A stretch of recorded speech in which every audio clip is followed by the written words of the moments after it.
ವರ್ಷದ ಕೊನೆಯಲ್ಲಿ ಏನಾದರೂ ಒಂದು ಒಳ್ಳೆ ಕೆಲಸಕ್ಕೆ ಕೈ ಹಾಕ್ತೀವಂತ ಹೇಳಿದ್ರೆ ಬೇಡ ಅಂತ ಹೇಳ್ತಾರೆ.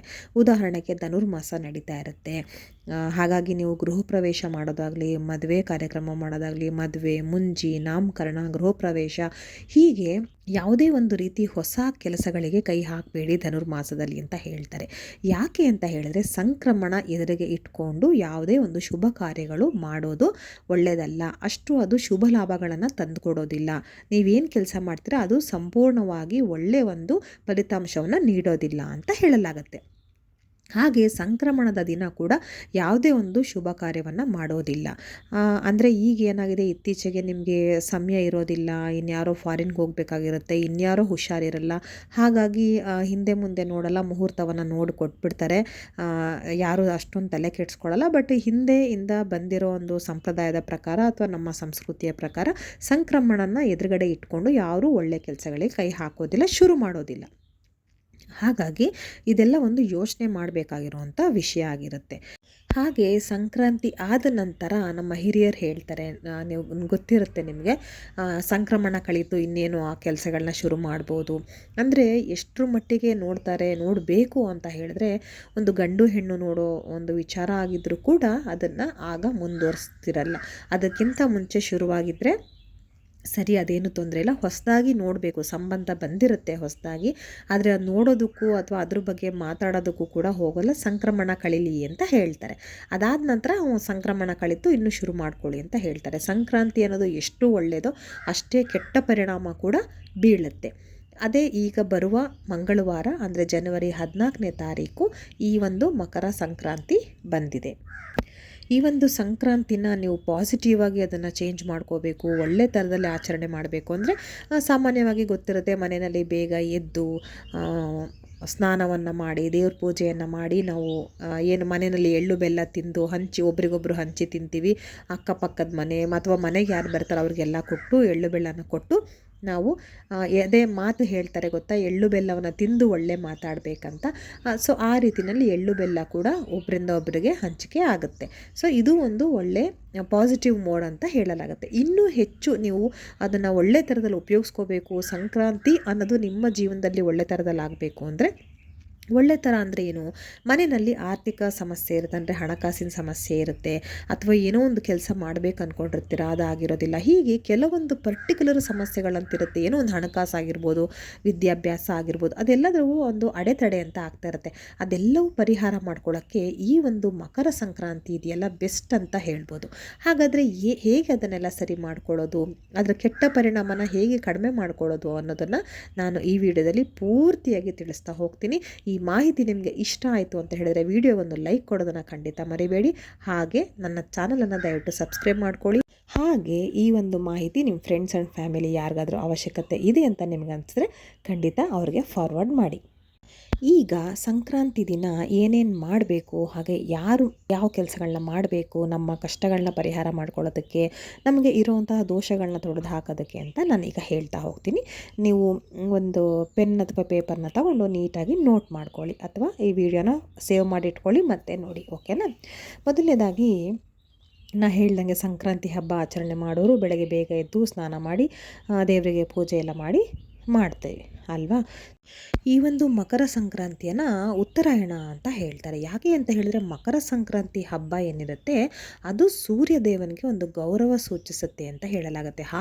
ಹಾಗೆ ಈ ಒಂದು ಮಕರ ಸಂಕ್ರಾಂತಿಯ ದಿನ ಸೂರ್ಯನು ಉತ್ತರಾಭಿಮುಖವಾಗಿ ಉತ್ತರಾಯಣದ ಕಡೆ ಪಯಣವನ್ನು ಮಾಡ್ತಾನೆ, ಅಂದರೆ ಪ್ರಯಾಣವನ್ನು ಶುರು ಮಾಡ್ತಾರೆ. ಹಾಗಾಗಿ ಈ ಒಂದು ಮಕರ ಸಂಕ್ರಾಂತಿಯನ್ನು ಉತ್ತರಾಯಣ ಅಂತ ಕೂಡ ಹೇಳ್ತಾರೆ. ಹಾಗೆ ಇದೊಂದು ಶುಭ ಫಲವಾದ ಒಂದು ಫಲಿತಾಂಶವನ್ನು ನೀಡುವಂಥ ಹಬ್ಬ ಅಂತ ಕೂಡ ಹೇಳಲಾಗುತ್ತೆ. ಹಾಗಾದರೆ ಈ ದಿನ ಏನು ಮಾಡಬೇಕು, ಯಾರು ಮಾಡಬೇಕು ಅಂತ ಹೇಳೋದಾದರೆ, ಸಂಕ್ರಾಂತಿಯ ದಿನ ನೀವು ಬೆಳಗ್ಗೆ ಬೇಗ ಎದ್ದು ದೇವ್ರ ಮನೆಯಲ್ಲಿ ಒಂದು ಪಾತ್ರೆಯಲ್ಲಿ ನೀರಿಟ್ಟಿರ್ತೀರ ಅಂದ್ಕೊಳ್ತೀನಿ ಸಾಮಾನ್ಯವಾಗಿ. ಅದು ಯಾಕೆ ಇಡಬೇಕಂತ ಕೂಡ ನಾನು ಹಿಂದೆ ಒಂದು ವಿಡಿಯೋ ಮಾಡಿ ಹಾಕಿದ್ದೀನಿ. ನಿಮ್ಗೆ ಯಾರಿಗಾರು ಆಸಕ್ತಿ ಇದ್ದರೆ ನಾನು ಡಿಸ್ಕ್ರಿಪ್ಷನ್ ಬಾಕ್ಸಲ್ಲಿ ಲಿಂಕ್ ಹಾಕ್ತೀನಿ, ಅದನ್ನು ದಯವಿಟ್ಟು ಚೆಕ್ ಮಾಡಿ. ಯಾಕೆ ದೇವ್ರ ಮನೆಯಲ್ಲಿ ನೀರು ಯಾವಾಗಲೂ ಇಡಬೇಕಂತ. ಸೊ ನೀರು ಇಟ್ಟಿರ್ತೀರಲ್ಲ, ಅಕಸ್ಮಾತ್ ನೀರಿಟ್ಟಿಲ್ಲ ಅಂದರೆ ಒಂದು ಮಡಿ ನೀರನ್ನು ಒಂದು ಹಿತ್ತಾಳೆ ಅಥವಾ ತಾಮ್ರದ ಪಾತ್ರೆಯಲ್ಲಿ ತಗೊಳ್ಳಿ, ಸ್ಟೀಲ್ ಪಾತ್ರೆ ಬೇಡ. ಅದಕ್ಕೆ ಸ್ವಲ್ಪ ಮಂತ್ರಾಕ್ಷತೆಯನ್ನು ಹಾಕಬೇಕಾಗತ್ತೆ ನೀರಿನ ತಂಬಿಗೆ ಏನಿರುತ್ತೆ ಅಥವಾ ನೀರಿನ ಪಾತ್ರೆ, ಅದಕ್ಕೆ ನೀವು ಮಂತ್ರಾಕ್ಷತೆಯನ್ನು ಹಾಕಬೇಕಾಗತ್ತೆ. ಹಾಕಿ ನಂತರ ಒಂದು ತಟ್ಟೆಯಲ್ಲಿ ಕೆಂಪು ಹೂಗಳನ್ನ ತೊಗೋಬೇಕಾಗತ್ತೆ. ಯಾವುದೇ ಹೂವಾದರೂ ಪರವಾಗಿಲ್ಲ, ಕೆಂಪು ಬಣ್ಣದ ಹೂವನ್ನು ತೊಗೋಬೇಕಾಗತ್ತೆ. ಇದು ಯಾರು ಮಾಡಬೇಕಂದ್ರೆ ಮನೆಯ ಯಜಮಾನನಾದವನು ಮಾಡಬೇಕಾಗತ್ತೆ. ಬಂದು ಅದನ್ನು ತಗೊಂಡು ಹೊರಗಡೆ ಬಂದು ತಗೊಂಡು ಅದು ಸ್ವಲ್ಪ ಅರ್ಶಿನ ಕುಂಕುಮ ಸೂರ್ಯನ ದಿಕ್ಕಿಗೆ ತಿರುಗಿಕೊಂಡು, ಪೂರ್ವ ದಿಕ್ಕಿಗೆ ತಿರುಗಿಕೊಂಡು ಸೂರ್ಯನಿಗೆ ಕೆಳಗಿಂದ ನಾವು ನೆಲದಲ್ಲಿ ನಿಂತ್ಕೊಂಡು ಅರ್ಶಿನ ಕುಂಕುಮ ಹಾಗೆ ಅಕ್ಷತೆಯನ್ನು ಹಾಕಬೇಕಾಗತ್ತೆ. ಹಾಗೆ ಕೆಂಪು ಹೂಗಳನ್ನು ಕೂಡ ಹಾಗೆ ಹೀಗೆ ಹಾಕಬೇಕಾಗತ್ತೆ. ಕೆಳಗಡೆ ನೆಲದಲ್ಲಿ ಬೀಳುತ್ತೆ, ಅದು ನೋಡ್ಕೊಳ್ಳಿ, ಓಡಾಡೋ ಜಾಗದಲ್ಲಿ ಬೀಳಬಾರ್ದು. ಆಯಿತಾ? ಅದಾದ ನಂತರ ನೀರಲ್ಲಿ ಏನು ಮಂತ್ರಾಕ್ಷತೆಯನ್ನು ಹಾಕಿರ್ತೀರಲ್ವ, ಅಕ್ಷತೆ ಕಾಳುಗಳನ್ನ, ಆ ನೀರನ್ನು ಕೂಡ ಸೂರ್ಯದೇವನಿಗೆ ನೀವು ಸಮರ್ಪಣೆ ಮಾಡಬೇಕಾಗತ್ತೆ. ಅಂದರೆ ಪೂರ್ವ ದಿಕ್ಕಿಗೆ ತಿರುಗಿಕೊಂಡು ನೀರನ್ನು 2 ಕೈಯಿಂದ ಬಿಡಬೇಕಾಗತ್ತೆ. ಸೂರ್ಯದೇವನಿಗೆ ನೀವು ಅದನ್ನು ಸಮರ್ಪಣೆ ಮಾಡ್ತಾ ಇರ್ತೀರಾ ಅಂತ ಹೇಳಲಾಗುತ್ತೆ. ಹೀಗೆ ನೀವು ಮಕರ ಸಂಕ್ರಾಂತಿಯ ದಿನ ಮಾಡೋದ್ರಿಂದ ಏನು ಉತ್ತರಾಭಿಮುಖವಾಗಿ ಉತ್ತರಾಯಣದ ಕಡೆಗೆ ಸೂರ್ಯದೇವನು ಪ್ರಯಾಣ ಶುರು ಮಾಡಿರ್ತಾನೆ, ಅದಕ್ಕೆ ನೀವೊಂದು ಗೌರವವನ್ನು ಸೂಚಿಸ್ತಿರ್ತೀರ ಆತನ ಸೂರ್ಯದೇವನ ಒಂದು ಪ್ರಯಾಣಕ್ಕೆ. ಹಾಗೆ ಸೂರ್ಯದೇವನಿಗೆ ಒಂದು ಗೌರವವನ್ನು ಸೂಚಿಸ್ತಾ ಇರ್ತೀರ, ಮಾಡ್ಕೊಳ್ತಾ ಇರ್ತೀರ ಅವನ್ನ. ಹಾಗಾಗಿ ನೀವು ಆ ರೀತಿ ಒಂದು ಗೌರವವನ್ನು ತೋರಿಸುವ ರೀತಿ ಅಂತ ಹೇಳಲಾಗತ್ತೆ. ಅಂದರೆ ಇನ್ನು ಮುಂಬರುವ ದಿನಗಳು ಎಲ್ರಿಗೂ ಒಳ್ಳೆಯದಾಗಿರಲಿ, ಒಳ್ಳೇದು ಮಾಡಿಕೊಡು ಅಂತ ನೀವು ಬೇಡಿಕೊಂಡು ನೀರನ್ನು ಆ ರೀತಿ ಹಾಕಬೇಕಾಗತ್ತೆ. ಇಷ್ಟಾದ ನಂತರ ಕೆಲವು ವಸ್ತುಗಳನ್ನು ದಾನ ನೀಡಬೇಕಾಗತ್ತೆ. ಇದು ಬಹಳ ಕಡಿಮೆ ದುಡ್ಡಲ್ಲಿ ಸಿಗುವಂತಹ ದಾನದ ಬಗ್ಗೆ ನಾನು ಹೇಳ್ತೀನಿ.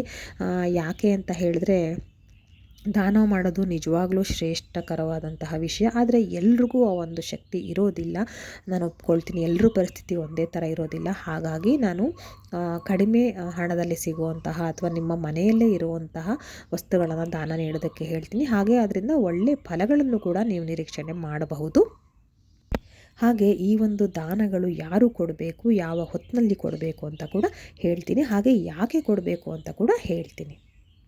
ಮೊದಲನೇದಾಗಿ ಈ ದಾನವನ್ನು ಸಂಜೆ ಹೊತ್ತಲ್ಲಿ ಕೊಡಬೇಕಾಗತ್ತೆ. ಮಕರ ಸಂಕ್ರಾಂತಿಯ ಸಂಜೆ ನೀವು ಈ ದಾನಗಳನ್ನು ಕೊಡಬೇಕಾಗತ್ತೆ. ಮೊದಲಿಗೆ ಕೊಡಬೇಕಾದದ್ದು ಮೊಸರಿನ ದಾನ ನೀವು ಕೊಡೋದು ತುಂಬಾ ಒಳ್ಳೆಯದು. ಮೊಸರು ಅಂತ ಅಂದರೆ ಹಾಲಿಂದ ತಯಾರಾಗಿರುತ್ತೆ ಅಲ್ವಾ. ಹಾಲು ಅಂತ ಹೇಳಿದ್ರೆ ಅಮೃತ ಸಮಾನ. ಹಾಗೆ ಲಕ್ಷ್ಮೀ ದೇವಿಗೆ ನಾವು ಹಾಲನ್ನು ಹೋಲಿಸ್ತೀವಿ. ಹಾಗಾಗಿ ನಾವು ಹಾಲನ್ನು ಕೊಡಬಾರ್ದು, ಹಾಲಿಂದ ಉತ್ಪನ್ನ ಆಗಿರುವಂತಹ ಮೊಸರನ್ನು ದಾನ ಮಾಡಬೇಕಾಗತ್ತೆ. ಇದ್ರ ಬಗ್ಗೆ ಒಂದು ಕತೆ ಕೂಡ ಇದೆ. ಅದೇನಂತಂದರೆ, ಆಗ ಹಿಂದೆ ದ್ರೋಣಾಚಾರ್ಯರು ಪತಿ ಪತ್ನಿ ಏನಿರ್ತಾರೆ ಅವರು ತುಂಬಾ ಒಂದು ಆರ್ಥಿಕವಾಗಿ ಬಳಲ್ತಾ ಇರ್ತಾರೆ. ಎಲ್ಲದರಲ್ಲೂ ಒಂದು ಕೈ ಮುಗ್ಗಟ್ಟು ಆಗ್ತಾ ಇರುತ್ತೆ. ತುಂಬಾ ಒಂದು ದಾರಿದ್ರ್ಯ ಅನ್ನೋದು ಅವರನ್ನು ಸುತ್ತುವರೆದ್ಬಿಟ್ಟಿರುತ್ತೆ. ಈ ಒಂದು ಕಷ್ಟವನ್ನು ಅವರು ಯಾರ ಹತ್ರನೂ ಹೇಳ್ಕೊಳಕ್ಕೆ ಆಗ್ತಾ ಇರಲ್ಲ. ಹಾಗೆ ಆ ಒಂದು ನೋವನ್ನು ಅನುಭವಿಸ್ತಾ ಇರ್ತಾರೆ. ಅದನ್ನು ನೋಡಿದಂತಹ ದೂರ್ವಾಸ ಮುನಿಗಳು ದ್ರೋಣಾಚಾರ್ಯರ ಪತ್ನಿ ಕೃಪಿ ಅಂತ ಅವರ ಹೆಸರು, ಅವರಿಗೆ ಒಂದು ಸಲಹೆಯನ್ನು ನೀಡ್ತಾರೆ. ಇನ್ನೇನು ಸಂಕ್ರಾಂತಿ ಹಬ್ಬ ಹತ್ತಿರದಲ್ಲಿ ಬರ್ತಾ ಇರುತ್ತೆ ಮಕರ ಸಂಕ್ರಾಂತಿ. ಆ ಒಂದು ಸಂಕ್ರಾಂತಿಯ ದಿನ ನೀನು ಮೊಸರನ್ನ ದಾನ ಮಾಡು, ಅದರಿಂದ ನಿನ್ನ ದಾರಿದ್ರ್ಯ ಎಲ್ಲ ದೂರ ಆಗುತ್ತೆ ಅಂತ ಕೃಪಿಗೆ ದೂರ್ವಾಸ ಮುನಿಗಳು ಹೇಳ್ತಾರೆ. ಹಾಗೆ ಅದರಂತೆ ನಡೆದುಕೊಂಡಂತಹ ಕೃಪಿಯವರು ಮಕರ ಸಂಕ್ರಮಣ ದಿನ ಮೊಸರನ್ನು ದಾನವಾಗಿ ನೀಡ್ತಾರೆ. ಅದನ್ನು ದಾನ ಮಾಡಿದ ನಂತರ ಅವರ ಕಷ್ಟಗಳೆಲ್ಲವೂ ಪರಿಹಾರವಾಗಿ, ದಾರಿದ್ರ್ಯವೆಲ್ಲವೂ ದೂರವಾಗಿ ಬಹಳ ಸುಖ ಸಂತೋಷದಿಂದ ಅವರು ಜೀವನವನ್ನು ನಡೆಸ್ತಾ ಇರ್ತಾರೆ. ಹಾಗೆ ಇದರಿಂದ ಮೊಸರನ್ನ ದಾನ ಮಾಡಿದ್ರಿಂದನೇ ಅವರು ಈ ಒಂದು ಸಂಕಷ್ಟಗಳಿಂದ ದೂರ ಆಗಿದ್ದಾರೆ ಅನ್ನೋದು ಗೊತ್ತಾಗುತ್ತೆ. ಹಾಗಾಗಿ ಮಕರ ಸಂಕ್ರಮಣ ದಿನ ಯಾರು ಮೊಸರನ್ನ ದಾನ ಮಾಡ್ತಾರೆ ಅವರು ಆರ್ಥಿಕವಾಗಿ ಚೆನ್ನಾಗಿ ನಿಂತ್ಕೊಳ್ತಾರೆ, ಬೆಳೀತಾರೆ. ಹಾಗೆ ದಾರಿದ್ರ್ಯ ಅನ್ನೋದು ಏನಿರುತ್ತೆ ಅದು ಅವರನ್ನು ಬಿಟ್ಟು ಹೋಗುತ್ತೆ ಅಂತ ಹೇಳಲಾಗುತ್ತೆ. ಹಾಗೆ ಮುಂದಿನ ದಾನ ಯಾವುದು ಅಂತ ನೋಡೋದಾದರೆ ಗೋವು. ಅಂದರೆ ಅಮ್ಮ ಮತ್ತು ಕರು ಇರುತ್ತಲ್ಲ, ಗೋವು ಹಾಗೆ ಅದರ ಜೊತೆಗಿನ ಕರು, ಆ ಒಂದು ದಾನವನ್ನು ನೀವು ನೀಡಬೇಕಾಗತ್ತೆ. ಅದು ಯಾರಿಗೆ ಅಂತ ಹೇಳಿದರೆ ಮಕ್ಕಳು ಇರುವಂಥ ಮನೆಯಲ್ಲಿ ನೀವು ನೀಡಬೇಕಾಗತ್ತೆ. ಇದು ತುಂಬ ಒಳ್ಳೆಯದು. ಎಷ್ಟು ಅಂದರೆ ನಮ್ಮ ಗ್ರಹಗತಿಗಳಲ್ಲಿ ಏನೇ ಸಮಸ್ಯೆ ಇದ್ದರೂ ಕೂಡ, ಅಥವಾ ನಮ್ಮ ಜಾತಕದ ಪ್ರಕಾರ ನಮ್ಮ ಮಕ್ಕಳಿಗೆ ತೊಂದರೆ ಆಗುತ್ತೆ ಅಂತ ಇದ್ದರೂ ಕೂಡ ಅದೆಲ್ಲವೂ ದೋಷ ಪರಿಹಾರ ಆಗುತ್ತೆ. ಹಾಗೆ ಅದು ಕಾಮಧೇನು, ಎಲ್ಲವನ್ನು ನಾವು ಬಯಸಿದ್ದನ್ನೆಲ್ಲವನ್ನು ನೀಡುವಂತಹ ತಾಯಿ ಅಂತಲೇ ಹೇಳಲಾಗುತ್ತೆ. ಹಾಗೆ ಲಕ್ಷ್ಮೀ ದೇವಿಯು ಕೂಡ ಅದರಲ್ಲಿ ನೆಲೆಸಿರ್ತಾಳೆ ಅಂತ ಹೇಳ್ತಾರೆ. ಎಷ್ಟೊಂದು ಕೋಟಿ ದೇವತೆಗಳು ಅದರಲ್ಲಿ ವಾಸವಿರ್ತಾರೆ ಅಂತ ಹೇಳಲಾಗುತ್ತೆ. ಈ ಒಂದು ಕಾಮಧೇನುವನ್ನು ಅಂದರೆ ಕರು ಸಮೇತ ಇರುವಂತಹ ಕಾಮಧೇನುವನ್ನು ನೀವು ಮಕ್ಕಳಿರುವಂಥ ಮನೆಯಲ್ಲಿ ಮಕ್ಕಳಿಗೆ ದಾನ ಮಾಡಿ. ಇದು ಕೂಡ ಬಹಳನೇ ಶ್ರೇಷ್ಠ. ಹಾಗೆ ಇನ್ನೊಂದು ಅಂತ ಹೇಳಿದ್ರೆ ಕಪ್ಪು ಎಳ್ಳು ನಿಮಗೆ ಗೊತ್ತೇ ಇದೆ ಎಷ್ಟರ ಮಟ್ಟಿಗೆ ಅದು ಶನಿದೇವನಿಗೆ ಸಂತೃಪ್ತಿ ಕೊಡುವಂತಹ ಒಂದು ಎಳ್ಳು ಇದು ಅಂತ. ಹಾಗಾಗಿ ಕಪ್ಪು ಎಳ್ಳನ್ನು ಕೂಡ ಅಂದಿನ ಸಂಜೆ ಅಂದರೆ ಮಕರ ಸಂಕ್ರಮಣದ ಸಂಜೆ ನೀವು ದಾನ ಮಾಡಬೇಕಾಗತ್ತೆ. ಹಾಗೆ ಅದರ ಜೊತೆಗೆ ಇನ್ನೊಂದು ವಸ್ತು ಅಂತ ಹೇಳಿದ್ರೆ ಬೂದು ಕುಂಬಳಕಾಯಿನ ನಾವು ದಾನ ಮಾಡಬೇಕಾಗತ್ತೆ. ಬೂದು ಕುಂಬಳಕಾಯಿ ಅಂದರೆ ಕೂಷ್ಮಾಂಡ ಅಂತ ಹೇಳ್ತಾರಲ್ವ, ಅದನ್ನು ನೀವು ಇಡೀ ಕಾಯಿಯನ್ನು ದೇವಸ್ಥಾನದಲ್ಲಿ ಪುರೋಹಿತರಿಗೆ ಕೊಟ್ಟು ನಮಸ್ಕಾರ ಮಾಡಬೇಕಾಗತ್ತೆ. ಅದ್ರ ಜೊತೆಗೆ ಸ್ವಲ್ಪ ದಕ್ಷಿಣೆನ ಕೂಡ ಇಡಿ. ₹1, ₹2, ₹5, ₹11 ಎಷ್ಟಾದರೂ ಇರಲಿ, ಒಟ್ಟಿನಲ್ಲಿ ಸ್ವಲ್ಪ ಅದು ದಕ್ಷಿಣೆಯನ್ನು ಕೊಟ್ಟು ನೀವು ಪುರೋಹಿತರಿಗೆ ದೇವಸ್ಥಾನದಲ್ಲಿರುವಂತಹ ಪುರೋಹಿತರಿಗೆ ಕೊಟ್ಟು ಅವರಿಗೆ ನಮಸ್ಕಾರ ಮಾಡಿಕೊಂಡು ಬನ್ನಿ ಮಕರ ಸಂಕ್ರಾಂತಿಯ ಸಂಜೆಯಂದು. ಹಾಗೆ ಯಾಕೆ ಅಂತ ಹೇಳಿದ್ರೆ ಈ ಒಂದು ಕುಂಬಳಕಾಯಿ ಏನಿದೆ ಅದು ಕೂಷ್ಮಾಂಡ, ಅದು ಭೂಮಿ ತಾಯಿಗೆ ಹೋಲಿಸ್ತಾರೆ, ಭೂಮಿಗೆ ಹೋಲಿಸ್ತಾರೆ. ಹಾಗಾಗಿ ನೀವು ಒಂದು ಭೂಮಿಗೆ ಸಂಬಂಧಪಟ್ಟಂತಹ ಏನಾದರೂ ನಿಮಗೆ ಸಮಸ್ಯೆ ಇದ್ದರೆ, ಅಂದರೆ ನೀವು ಮನೆ ಕಟ್ಟಿಸೋ ವಿಷಯ ಆಗಿರಲಿ ಅಥವಾ ಒಂದು ಸೈಟ್ ಖರೀದಿ ಮಾಡುವಂಥ ವಿಷಯ ಆಗಿರಲಿ, ಅಥವಾ ಮನೆ ಕಟ್ಟಿಸಿ ಅರ್ಧಂಬರ್ಧಕ್ಕೆ ಬಿಟ್ಟಿರ್ತೀರ, ಮುಂದುವರಿಸೋದಕ್ಕೆ ನಿಮಗೆ ಆಗ್ತಾ ಇರಲ್ಲ. ಹಾಗಾಗಿ ಈ ಒಂದು ರೀತಿಯ ದಾನವನ್ನು ನೀವು ದೇವಸ್ಥಾನದ ಪುರೋಹಿತರಿಗೆ ಕೊಡೋದ್ರಿಂದ ನಿಮಗೆ ಅದೆಲ್ಲವೂ ಭೂಮಿಗೆ ಸಂಬಂಧಪಟ್ಟ ಸಮಸ್ಯೆಗಳೆಲ್ಲವೂ ನಿವಾರಣೆಯಾಗಿ ನಿಮ್ಮ ಕೆಲಸ ಸುಗಮವಾಗಿ ಮುಂದುವರಿಯುತ್ತೆ ಅಂತ ಹೇಳಲಾಗುತ್ತೆ. ಈಗ ನಾ ಹೇಳಿದ ಇಷ್ಟೂ ಒಂದು ದಾನಗಳನ್ನು ಮನೆಯ ಯಜಮಾನ ಆದಂಥವನು ಕೊಡಬೇಕು. ಅವರೇ ಕೊಟ್ಟರೆ ತುಂಬ ಒಳ್ಳೆಯದು. ಅಕಸ್ಮಾತ್ ಅವರಿಲ್ಲ, ಊರಲ್ಲಿಲ್ಲ, ಎಲ್ಲೋ ಹೋಗಿದ್ದಾರೆ ಅಂದರೆ ಆದಷ್ಟು ಪ್ರಯತ್ನ ಪಡಿ. ಹಾಗಾಗೇ ಇಲ್ಲ ಅಂದರೆ ಮನೆಯ ಯಜಮಾನಿ ಆದಂಥವಳು ಅಥವಾ ಗೃಹಿಣಿ ಆದವಳು ಕೊಡಬೇಕಾಗತ್ತೆ. ಬಟ್ ಮನೆಯ ಯಜಮಾನ ಇದನ್ನು ಕೊಟ್ಟರೆ ಇನ್ನೂ ಆರ್ಥಿಕ ಸಮಸ್ಯೆ ಎಲ್ಲವೂ ಬಗೆಹರಿಯುತ್ತೆ ಅಂತ ಹೇಳಲಾಗುತ್ತೆ. ಹಾಗೆ ಇನ್ನೂ ಒಂದು ದಾನ ಇದೆ, ಅದೇನಂತೆ ತುಪ್ಪದಾನ ಅಂತ. ಇದು ಕೂಡ ಬಹಳ ಶ್ರೇಷ್ಠ. ಇದನ್ನು ಮನೆಯ ಗೃಹಿಣಿ ಆದವಳು ಕೊಡಬೇಕಾಗುತ್ತೆ. ತುಪ್ಪದಾನವನ್ನು ನೀವು ದೇವಸ್ಥಾನದಲ್ಲಿ ಕೊಡ್ಬೋದು, ಅಥವಾ ನಿಮ್ಮ ಮನೆಗೆ ಯಾರನ್ನಾದರೂ ಕರೆದು ಅರಿಶಿನ ಕುಂಕುಮ ಕೊಟ್ಟು ಅದ್ರ ಜೊತೆಗೆ ತುಪ್ಪದ ಪ್ಯಾಕೆಟನ್ನು ಸಹ ಕೊಡ್ಬೋದು, ಅಥವಾ ಅಕ್ಕಪಕ್ಕದ ಮಕ್ಕಳಿಗೆ ಕೂಡ ಕೊಡ್ಬೋದು, ಅಥವಾ ದೇವಸ್ಥಾನದಲ್ಲಿ ಯಾರಿಗಾದರೂ ಬಂದಿರೋರಿಗೆ ಕೂಡ ಕೊಡ್ಬೋದು. ತುಪ್ಪದಾನ ಕೂಡ ಬಹಳನೇ ಶ್ರೇಷ್ಠ. ಇದನ್ನು ಕೂಡ ನೀವು ಅಂದಿನ ಸಂಜೆ ದಾನವನ್ನು ಮಾಡಬೇಕಾಗುತ್ತೆ. ಈಗ ನಾ ಹೇಳಿದಂಥ ಎಲ್ಲ ವಸ್ತುಗಳನ್ನು ದಾನ ಮಾಡಿ. ಹಾಗೆ ಯಾರ್ಯಾರು ಯಾವ ವಸ್ತುನ ದಾನ ಕೊಡಬೇಕಂತ ಹೇಳಿದ್ದೀನಿ ಅವರೇ ಕೊಡಿ, ಖಂಡಿತವಾಗಲೂ ತುಂಬ ಒಳ್ಳೆಯದಾಗುತ್ತೆ. ಹಾಗೆ ನಾವು ಗೋ ಮಾತೆನ ಕೊಡೋದ್ರಿಂದ ಈಗ ಒಂದು ಹೊಸ ಫಸಲುಗಳು ಬರ್ತಾ ಇರುತ್ತೆ, ಅದಕ್ಕೆಲ್ಲ ಗೋಮಾತೆ ಆಶೀರ್ವಾದ ಬೇಕಾಗುತ್ತೆ. ಏನು ಫಸಲು ಬರುತ್ತೆ ಅದರಿಂದಲೇ ನಮ್ಮ ಆರೋಗ್ಯ ನಮ್ಮ ಮೇಲೆ ನಮಗೆ ಅದು ಚೆನ್ನಾಗಿ ಮಾಡಿಕೊಡುತ್ತೆ. ಹಾಗಾಗಿ ಒಳ್ಳೆ ರೀತಿಯಲ್ಲಿ ಫಸಲು ಬರಲಿ, ಎಲ್ಲ ರೈತರಿಗೂ ಒಳ್ಳೆಯದಾಗಲಿ. ಯಾಕಂದರೆ ಅವರಷ್ಟು ಕಷ್ಟಪಟ್ಟು ಬೆವರು ಸುರಿಸಿ ಬಿಸಿಲು ಮಳೆ ಚಳಿ ಗಾಳಿ ಏನೂ ಲೆಕ್ಕಿಸದೆ ಅವರಷ್ಟು ದುಡಿಯೋದ್ರಿಂದನೇ ನಾವಿವತ್ತು ಒಂದು ತನ್ನ ಊಟ ಮಾಡ್ತಾಯಿದ್ದೀವಿ ನೆಮ್ಮದಿಯಾಗಿ ನಮ್ಮ ಮನೆಗಳಲ್ಲಿ ಕೂತ್ಕೊಂಡು. ಆ ಒಂದು ಗೌರವವನ್ನು ಸೂಚಿಸುತ್ತಾ ಇವೆಲ್ಲವನ್ನು ದಾನವನ್ನು ಮಾಡಿ ಎಲ್ರಿಗೂ ಒಳ್ಳೆಯದಾಗಲಿ. ಮುಂದಿನ ವಿಡಿಯೋದಲ್ಲಿ ಸಿಗ್ತೀನಿ.